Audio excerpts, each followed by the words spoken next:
They called him the boy who spoke a language that doesn't exist.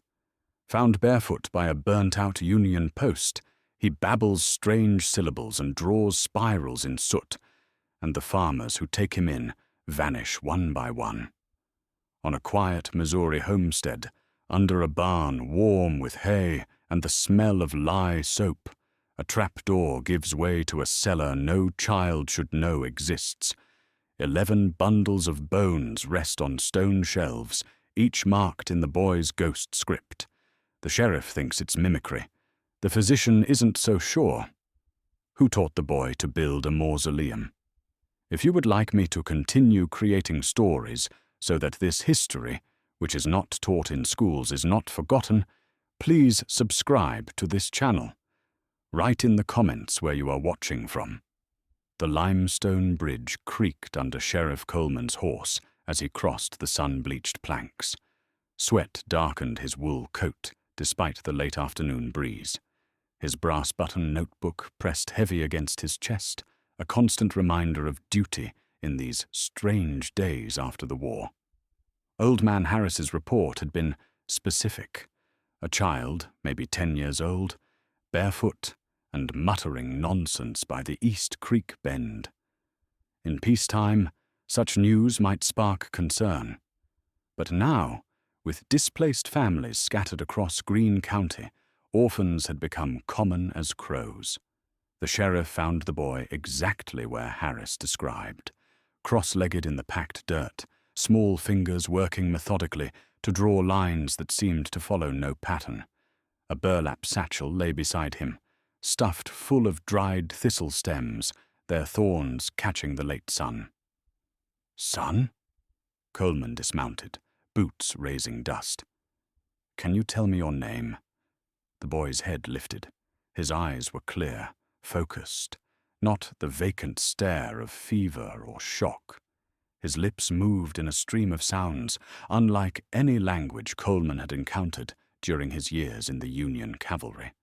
The syllables rose and fell in rhythmic bursts, almost like singing. "Sprechen Sie Deutsch?" Coleman tried, recalling the German settlements north of Springfield. The boy only tilted his head, continuing his strange speech while drawing more lines in the dirt.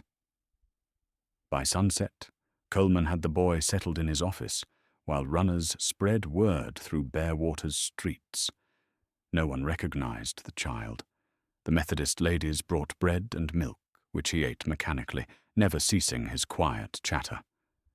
Dr. Emery Bell arrived as darkness fell, medical kit in hand. The physician's examination was thorough, checking pupils, feeling for fever, studying the boy's peculiar drawings now transferred to a slate board. "No signs of injury or illness," Bell reported, adjusting his wire spectacles. "Speech patterns suggest imitation, not comprehension." He repeats certain sounds in sequence, like reciting from memory. The doctor's ink-stained fingers traced the slate markings. These lines, they're deliberate, not random scratches. Coleman nodded, recording each detail in his notebook. "What do we do with him?" "He needs proper care," Bell said. "Structure, observation." As if summoned by Providence, Luther and Temperance Hardin appeared in the doorway. The farming couple lived 2 miles east, their childless house a subject of quiet sympathy in town. "We heard," Temperance said softly. Her calloused hands twisted the brooch at her neck. "We have room. Food enough." Coleman studied them. Solid people, generous despite their loss. Luther's service in the Missouri militia spoke to loyalty. The boy needed somewhere to sleep. The transfer was simple. The Hardins took him home in their wagon, just as the moon rose. Coleman expected that to be the end of it. Another war-scattered soul finding shelter. But near midnight, Temperance Hardin burst into his office, breathless from running. "Sheriff," she gasped, "the barn. You need to see." He found the boy standing motionless in the dark barn, whispering his strange syllables while marking the wooden floor with ash from the hearth. The soot lines matched those he'd drawn in the dirt. Precise. Purposeful. Back in town, Coleman lit his office lamp and opened the leather-bound Barewater ledger. His pen scratched across the fresh page. August 17th, 1866. Unidentified minor male, presumed war orphan, referred to as Thistle. Frost glazed the grass along Barewater's northern road as Tom Harris's eldest son burst into Sheriff Coleman's office, his horse's flanks dark with sweat. The boy's words tumbled out between gasps. Martha Lyle, the midwife who'd helped deliver his new sister last night, never made it home. Her bay mare stood tied at the Hardins' fence, saddle cold in the autumn air. Coleman found Dr. Bell already at his desk, wire spectacles fogged from his morning coffee. "Might be nothing," the sheriff said, pulling on his coat. But Martha's never missed a delivery return. The two men rode east under leaden skies. As they approached the Hardin property, Bell pointed to something dark staining a tree root near the road. "Blood," he confirmed, crouching to examine the splatter. Fresh, but not much. Could be from a fall. They found Martha's shawl next, a scrap of grey wool snagged on a nail behind the chicken coop. Dr. Bell's fingers traced strange marks on the wooden door. "Like small blades," he murmured, too precise for animal claws. Temperance Hardin met them at the house, her brooch pinned crooked at her throat. "We heard nothing in the night," she insisted. "Luther was in the barn until dawn, mending harness. The boy slept sound. But when Coleman asked to speak with Thistleboy, something flickered across her face. He's collecting his thorns, as always. They found him by the well, arranging dried thistle stems in careful rows. His bare feet were mud-stained, despite the morning cold." "Martha Lyle," Coleman said clearly, kneeling to the boy's level. "The midwife. Did you see her?" Thistleboy's hollow eyes fixed on the ground. His whispered response came in that same strange rhythm they'd first heard at the bridge, rising and falling tones that meant nothing, yet seemed to follow rules of their own. With one finger, he drew a perfect spiral in the dirt. Dr. Bell recorded the marks in his notebook, adding them to his growing collection of the boy's patterns. Consistent with his previous language, if we can call it that. But this spiral is new. They searched until dusk. The creek bed, the tree line, the root cellar under the barn. Nothing. Martha had vanished between the Harris farm and her intended route home, leaving only a scrap of wool and strange scratches as evidence. As the sun set, Reverend Silas arrived at Coleman's office, clutching his church attendance ledger. The tall man's face was grave beneath his stovepipe hat. "Sheriff," he said, "I was reviewing the records. Martha Lyle has never missed a Sunday service in 7 years. Not once, until this week." Coleman lit his lamp and opened the Greene County logbook to a fresh page. His pen scratched across the paper. October 12th, 1866.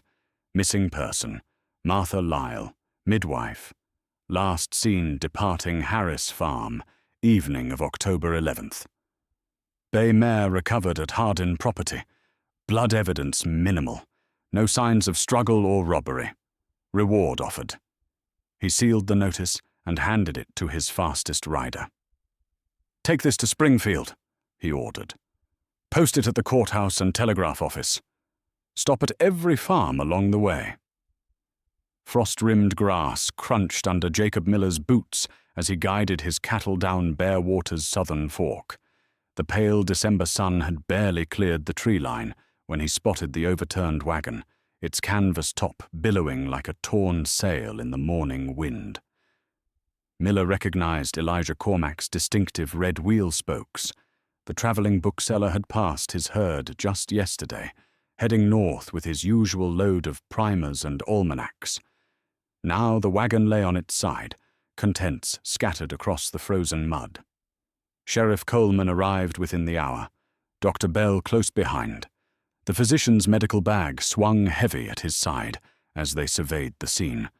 A broken travel trunk lay sprung open, its brass locks twisted. But instead of books, only loose canvas sheets remained, each marked with dark smudges. "Soot," Bell confirmed, lifting one carefully. Applied with a finger, still fresh. He squinted at the marks through his wire spectacles. "These patterns—" "Sheriff, look here." Coleman compared the canvas to his notebook sketches of the barn wall drawings. The similarities were unmistakable. The same curved lines, the same three-point clusters, the same spiral forms they'd documented in Thistleboy's nightly markings. "Cormac spent 3 days trying to understand the boy's speech," Coleman said, thumbing through his ledger. "Said it followed rules he'd never encountered. Claimed he was close to something." Bell nodded grimly. First, Martha Lyle disappears after examining the boy. Now Cormac vanishes after studying his language. The pattern is concerning. They searched the surrounding woods until afternoon rain began falling, washing away any tracks that might have remained. Coleman catalogued the scene. Wagon position, scattered belongings, the strange absence of Cormac's actual inventory. Everything was logged in precise detail, his writing growing smaller and tighter as the pages filled. "The boy's involved somehow," Coleman said finally, closing his notebook. "But whether as witness or—" He left the thought unfinished. Dr. Bell remained silent, studying the soot marks with clinical detachment. His fingers were black from handling the canvases, leaving smudges in his own notebook as he copied the symbols. As dusk approached, they rode to the Hardin farm. Temperance Hardin met them at the door, her usual stern composure slightly fractured. When Bell asked about the boy, she twisted her mother's brooch between calloused fingers. "He's been different since yesterday," she admitted. "Found him in the kitchen this morning, sitting cross-legged by the hearth. He had a bird bone, a crow's, I think, and was sharpening it against Luther's whetstone." Bell's pen scratched across paper. "How did he react when you found him?" Temperance's voice dropped. He smiled. "Not like before, not like a child should." She pulled something wrapped in cloth from her apron pocket. "I took this from him." The bone was yellowed, one end ground to a precise point, the other bore marks, the same patterns from the canvas carved deep into the surface. Bell secured the bone and soot-marked canvas in his medical bag. Later that night, in his office, he placed both items in a drawer and turned the key. On a fresh label, he wrote in careful script, matching symbols. "Compare to barn." The spring rains had finally ceased, leaving Bearwater's soil soft and treacherous. Steam rose from the muddy fields as morning sun struck the saturated earth. Behind the Hardin Farms smokehouse, the Harris family's hound, Buck, pawed frantically at the sodden ground, his muzzle already caked with dark soil. Sarah Harris, following her dog's excited barks, discovered the bundle first. The cloth had rotted to a grimy grey, but something pale gleamed through its decomposed fibres. She ran to fetch her father, who took one look and sent word to town. Sheriff Coleman arrived within the hour, his boots leaving deep prints in the mud. Dr. Bell followed close behind, medical bag in hand. They found John Harris standing guard over the partially uncovered bundle, his face ashen.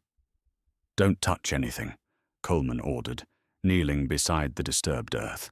Using his pocket knife, he carefully peeled back the weathered fabric. The morning light revealed a human skull, adult-sized, with a distinctive gold tooth that caught the sun.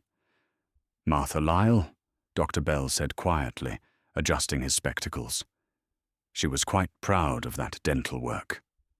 He made a precise note in his leather journal, recording time, location, and condition.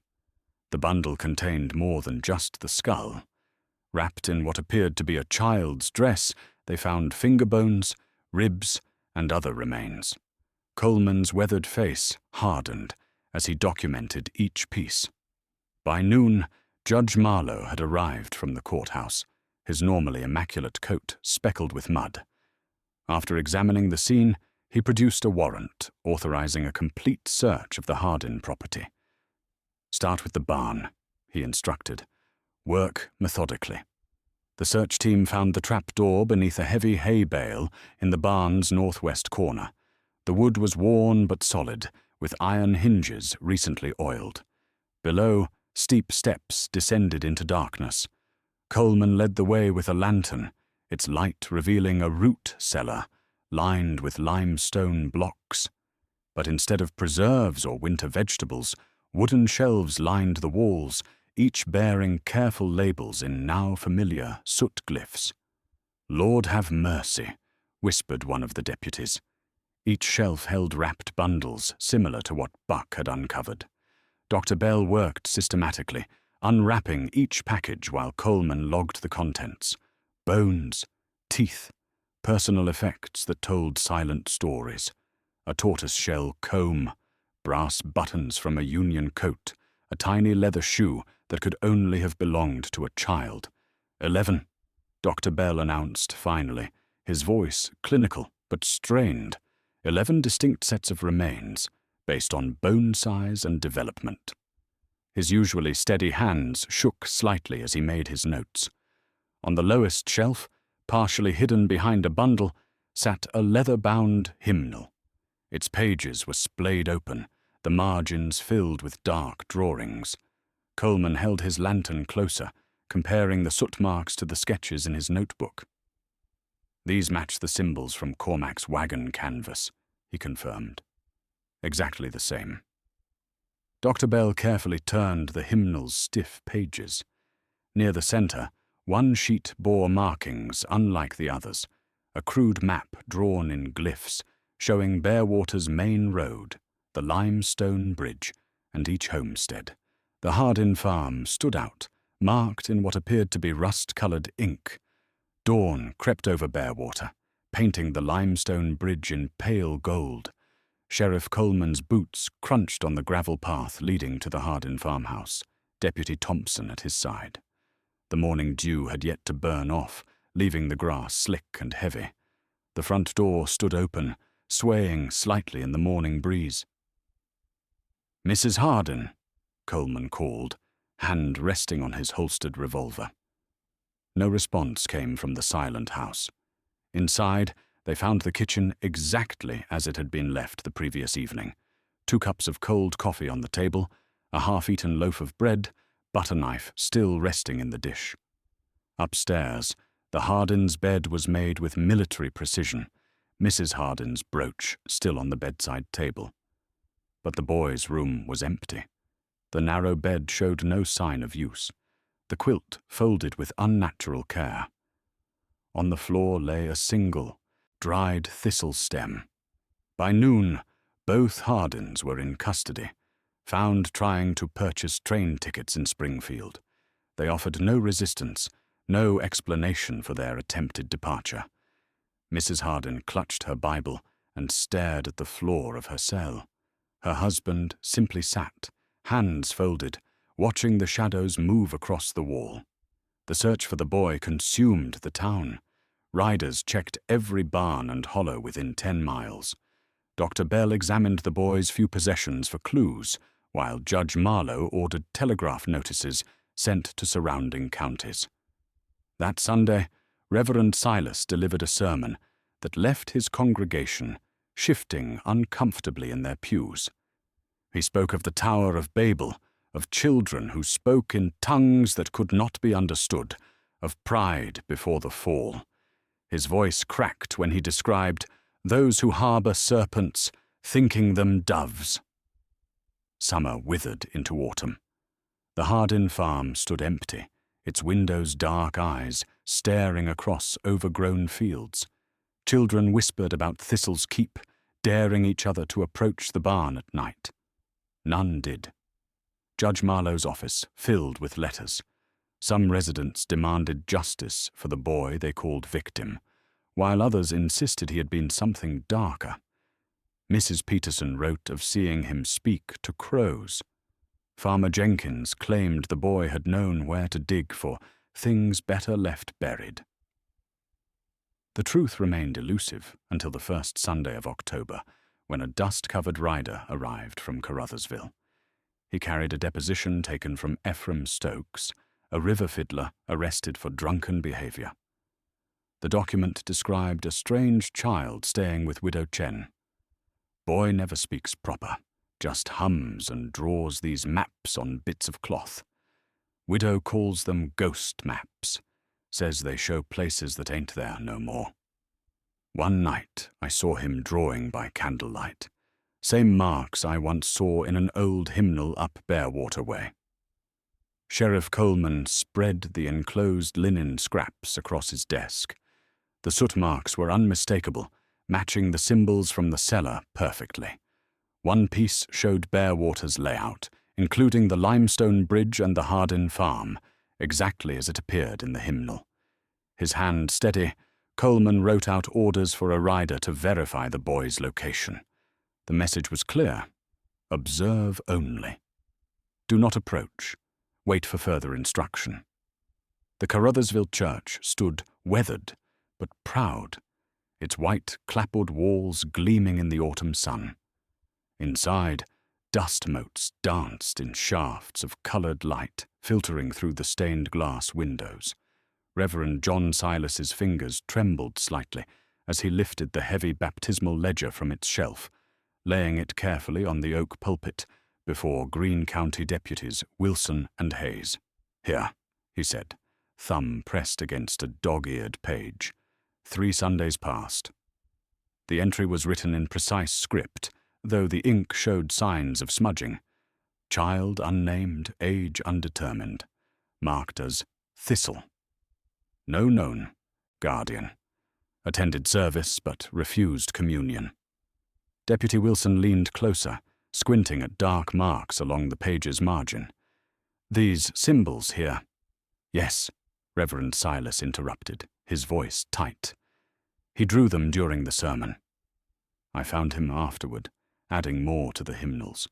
He pulled out a drawer containing several marked books. Always the same patterns. The afternoon sun had begun to fade when word arrived from the telegraph office. The operator, red-faced and apologetic, explained that the sheriff's urgent dispatch from Greene County had been accidentally routed to New Madrid. 3 days lost minimum, he admitted, handing over the wrinkled paper. Deputy Hayes swore under his breath, but before they could mount up, a breathless messenger boy burst through the church doors. He carried a fresh report from Lebanon, some 60 miles north. A Missouri Pacific rail worker had spotted a child by Brush Creek, methodically carving marks into what appeared to be small bones. The boy had been speaking, or singing, in strange, rhythmic tones that made the birds go quiet. Back in Bearwater, Sheriff Coleman didn't wait for further confirmation. Within an hour, he had assembled a small party, himself and deputies Morris and Tate. They carried provisions for a week's ride, along with carefully wrapped evidence, the copied linen map and Reverend Silas's ledger page, protected in oilcloth. "South first," Coleman ordered, studying the map's intricate markings, following the creek lines. The November wind cut sharp across the limestone bridge as they rode out, their horses' hooves echoing against the ancient stone. In the church office, Reverend Silas's young assistant, Sarah Mills, was reorganizing the records when she noticed something odd. "Reverend," she called, fingers tracing the ledger's binding. "There's a page missing here. Torn clean out." She pointed to ragged edges between the entries from early October. "Which week?" Silas asked, though something in his voice suggested he already knew. "The same week folks said they saw Thistle at service," Sarah replied. Someone's taken the whole page. Reverend Silas closed the ledger with deliberate care, his face unreadable in the fading light. Outside, the last rays of sun caught the church's weather vane, casting a long shadow across the empty street. Frost traced delicate patterns across the windows of Siloam Hollows Church as Sheriff Coleman and his deputies dismounted, their horses' breath steaming in the cold dawn air. The sound of hymns drifted through the weathered walls, the last verses of "Shall We Gather at the River?" Coleman checked his pocket watch. 7:15 a.m. They waited, boots creaking on the frozen ground, as the congregation finished their song. The door opened, releasing a wave of warmth and wood smoke, along with several women in dark shawls who nodded politely as they passed. Coleman caught the scent of tallow candles and wet wool. Inside, the church was dim, except for morning light filtering through clouded windows. A pot-bellied stove radiated heat from the corner, and there, curled beside it like a sleeping cat, lay a small figure Coleman hadn't seen in 6 months. The boy's clothes were ragged but clean, his bare feet blackened with soot. His fingers, also stained black, twitched slightly as he traced invisible patterns on the floorboards. "He's been with us 2 weeks now," Reverend Peters whispered, his lined face grave. "Came in one morning before sunrise, found him sleeping in the vestry." The preacher gestured to a scorched hymnal lying open near the boy. "He's marked up 3 of our books already." Always the same strange drawings. Deputy Morris moved toward the child, but Coleman held up his hand. "Slow," he warned, remembering the cellar, the careful arrangements of bones. He approached the boy himself, boots deliberately loud on the wooden floor. The child, Thistle, as they'd called him in Bearwater, looked up without surprise. His eyes were clear, almost vacant, like still water reflecting an empty sky. In his lap lay a curved piece of bone, smooth and white, the top half of a bird's skull. A small twig, stripped of bark, was clutched in his other hand. "Son," Coleman said softly, kneeling down. "It's time to come with us now." Thistle tilted his head, bird-like, but made no sound. He allowed Coleman to help him stand, neither resisting nor assisting. His hand was cold in the sheriff's grip. "He never spoke?" Coleman asked the preacher. "Not in any language I know," Reverend Peters replied. "But sometimes, late at night, I'd hear singing, or something like it. Made the hair stand up on my neck." They led the boy toward the door, his bare feet silent on the planks. Coleman paused at the threshold, where morning sunlight spilled across the church's wide porch. There, carved into the wooden railing with precise, deep cuts, were the symbols he'd seen in the root cellar, circles ringed with thorns, each exactly the size of a child's palm. He touched one of the marks. The wood was still fresh beneath the weathered surface, the cuts clean and methodical. These were the same symbols they'd found on every set of remains in the Hardens' cellar, on scraps of cloth, on bone, on buttons and bits of leather. Coleman turned to Deputy Morris. "Ride ahead to the county seat. Tell Judge Marlowe we'll need the church ledger and these hymnal drawings entered into evidence." He looked down at the boy, who stood passively between them, still clutching his bird skull and twig. Every mark, every page. The deputy nodded and mounted up, his horse's hooves striking sparks from the frozen ground as he rode west. Behind them, the church bell began to toll the hour, its bronze voice echoing across the hollow. The courthouse in Springfield stood like a granite island in a sea of dirty snow.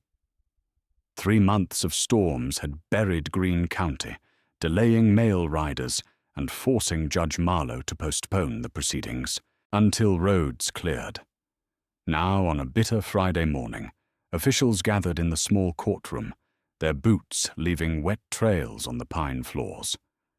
Dr. Emery Bell arrived first, his medical kit creaking as he set it beside the witness chair. Sheriff Coleman followed, carrying a wooden evidence box containing the soot-marked hymnal, bone implements, and carefully preserved linen maps. The boy, now cleaned and dressed in prison greys, sat between two deputies, his small hands folded neatly in his lap. Judge Marlowe entered at precisely 9 o'clock, his frock coat immaculate despite the weather. The room rose, then settled as he took his seat behind the elevated desk. "Let the record show this is a closed proceeding," he announced, dipping his pen. "February 15th, 1868. Matter of the unidentified minor male, known as Thistle." Dr. Bell testified first, adjusting his wire spectacles as he consulted his notes. "The subject displays no signs of physical trauma or fever delirium," he stated. "His movements are deliberate, his handiwork precise. Yet he remains functionally mute, save for rhythmic utterances that mimic speech without forming known language." The doctor paused, ink-stained fingers drumming the armrest. "It is my professional opinion that he is non compos mentis, incapable of distinguishing right from wrong, yet possesses acute abilities in specific areas. Memory, pattern replication, spatial awareness." Reverend Silas took the stand next, clutching his church records. "These markings," he said, pointing to the glyphs in his baptism book, "match exactly those found in Bearwater, in Carruthersville, and again at Siloam Hollow." The same hand drew them all. His voice grew quiet. No child should know such symbols. Sheriff Coleman presented the evidence methodically. The bone-carved implements, each honed to a precise edge, the maps drawn in soot and ink, showing paths between towns, the careful arrangements found in the root cellar. "A pattern emerged," he testified. "Those who attempted to decode his speech or markings, the midwife, the bookseller, others we've identified, they vanished.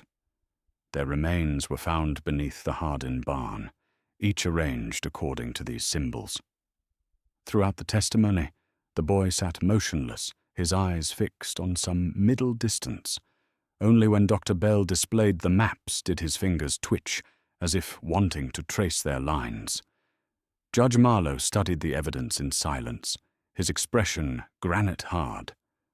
Finally, he set down his pen. "Having reviewed the testimony and physical evidence, this court finds the minor male known as Thistle to be criminally incapable by reason of mental defect. He is hereby remanded to the Springfield Asylum for Youthful Defectives until such time as his condition may improve or he reaches the age of majority."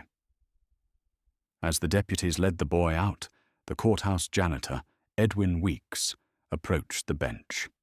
"Your Honor," he said, twisting his cap, "there's something you should see." He led them to the holding cell where the boy had been kept. There, scratched into the whitewashed wall with what appeared to be a fingernail, was an intricate map. It showed familiar landmarks: Bearwaters Creek, the limestone bridge, but continued eastward, marking a trail none of them recognized. Judge Marlowe stared at the wall for a long moment before turning away. "Have it copied for evidence," he ordered. "Then paint it over." Rain drummed against the church windows as Reverend Silas organized his vestry on a grey Thursday morning. The worn floorboards creaked beneath his feet as he moved between the wooden drawers containing his records. Baptisms, marriages, deaths, each carefully labeled in his precise hand. He paused at the bottom drawer, noticing something amiss. Between the leather-bound volumes lay a cream-colored envelope he didn't recognize. The paper was expensive, sealed with dark red wax, but bearing no stamp or signature. His weathered fingers trembled slightly as he broke the seal. Inside, he found a single yellowed page, the missing sheet from his baptism ledger, the one torn out during the week Thistle had attended services. The paper felt oddly warm to his touch, as if recently handled. Beneath the usual columns for dates and names, a set of familiar soot glyphs had been drawn with careful precision. They formed a pattern he'd seen before, in the cellar and on the courthouse wall. But below the symbols, written in an elegant cursive hand he didn't recognize, were the words, "For Thistle. From him." The ink was still fresh enough to smudge when his thumb brushed across it. Silas called an emergency meeting with Sheriff Coleman and Dr. Bell in the church office. The three men studied the page under lamplight as thunder rolled outside. Coleman ran his finger along the handwriting, frowning. This isn't the boy's work. He never showed any ability to write in English. And it doesn't match the Hardins papers either. Dr. Bell adjusted his spectacles, examining the glyphs through a magnifying glass. The symbols are exact copies of those we found in the root cellar. Perfect geometric proportions. He set down the glass with a troubled expression. Someone taught him these. Someone who understood their meaning. The following week, Dr. Bell made his monthly visit to the Springfield Asylum. The boy's room was spare, a narrow bed, a table, a window with iron bars. But Bell noticed something odd about the dirt in the flower pot beneath the window. Digging carefully with his pen, he uncovered the bird skull the boy had carried since his capture. The skull had been buried precisely, its beak pointing due north like a compass needle. Around it, small twigs had been arranged in the same patterns found on the ledger page.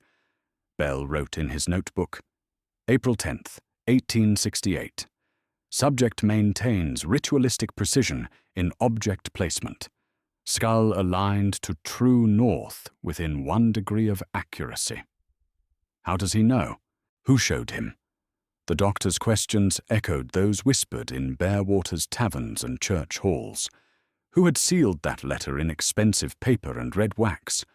Why did the boy's maps show such geographical accuracy, marking distances and landmarks no child should know? And those glyphs, ancient-looking symbols that appeared in multiple locations across 3 counties. Where did they originate? Some townspeople believed the boy had simply copied the markings from somewhere, like a child tracing letters without understanding their meaning. Others suspected a darker truth, that someone else had been using these symbols long before the boy appeared.